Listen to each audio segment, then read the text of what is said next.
what the bagel weight should be. So these just got finished being rolled. We'll cover them so that yeast is activated and it's starting to make these bagels rise.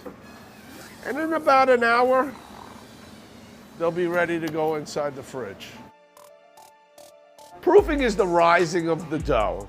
It is probably the most important part of any baking. It's how it's set up before it gets to the oven. It is what makes the rollers so good here.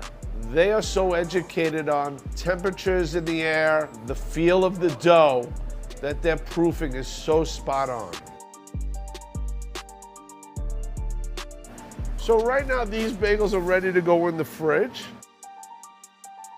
You kind of feel the heat coming off of these. So that's where they need this refrigeration to stop that process. A good bagel needs at least 24 hours of refrigeration.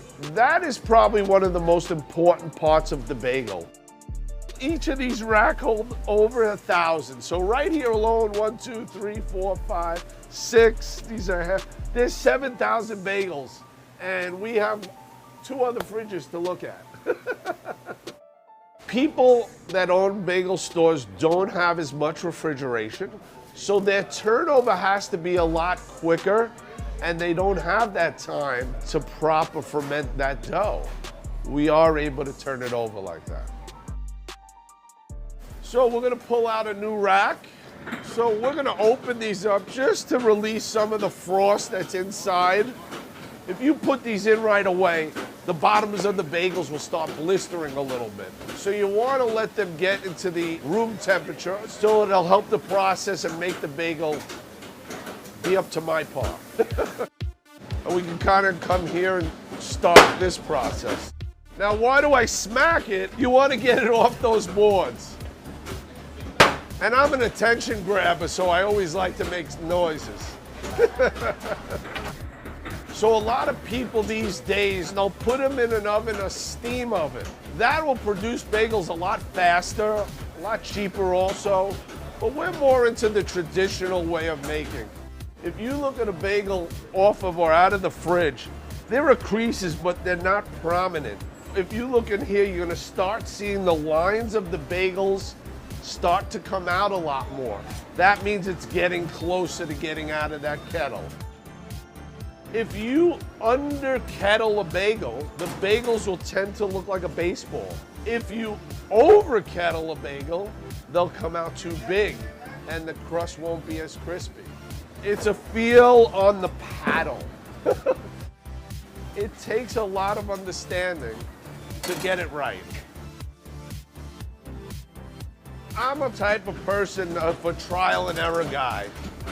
It's just who I am. And you learn by your mistakes. Mistakes are a good thing to happen when you learn from them.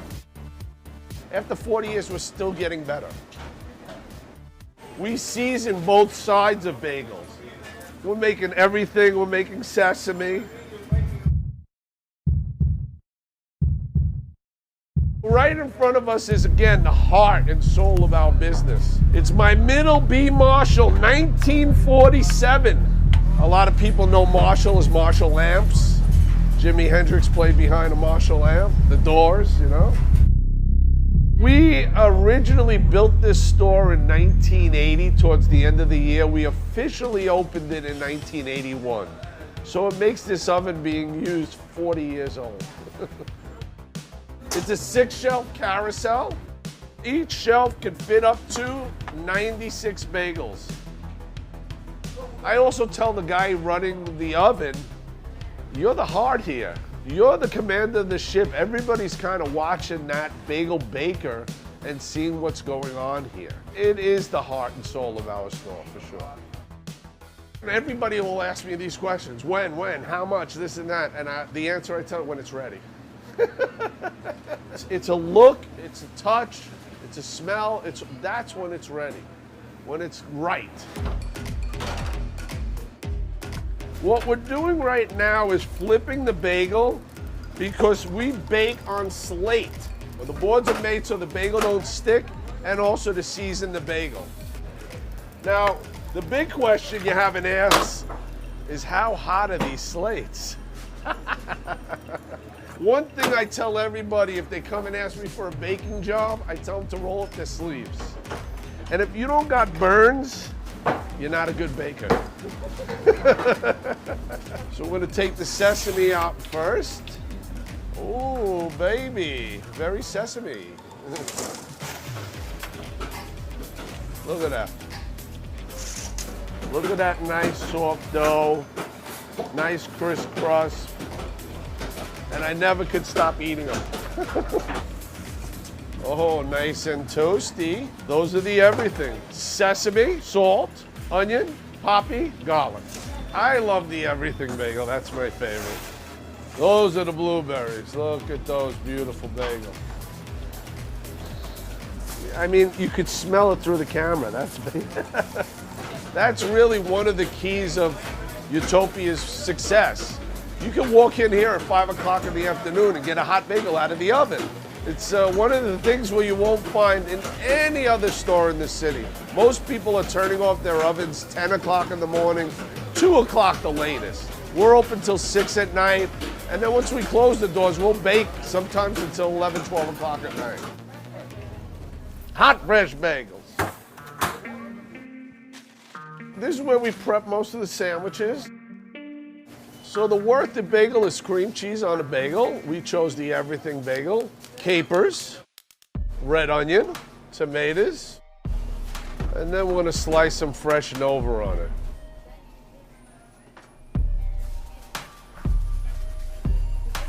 Open it up for them, Jonah.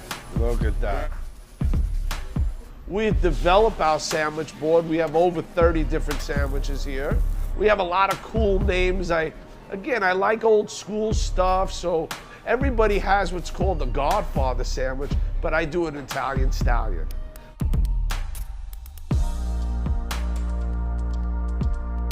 I'm a big fan of the Nova, the lox, but I love to put whitefish salad. Nova, red onions, tomatoes, a little bit of capers on that nice, hot, crispy everything bagel. Out of this world. Over here, we do a big business with Fresh Direct. So this is our everything bagel. And these are packaged fresh. Then we'll freeze them. We actually do ship to the West Coast through a company called Goldbelly. So all 50 states we're able to ship. We don't put any preservatives in our bagels. So that's why we'll bake them early in the morning. We'll package them up and we'll ship them through UPS and you'll get them on your doorstep the next day. Now, one of the biggest accomplishments is we've fed about 40 families throughout this pandemic.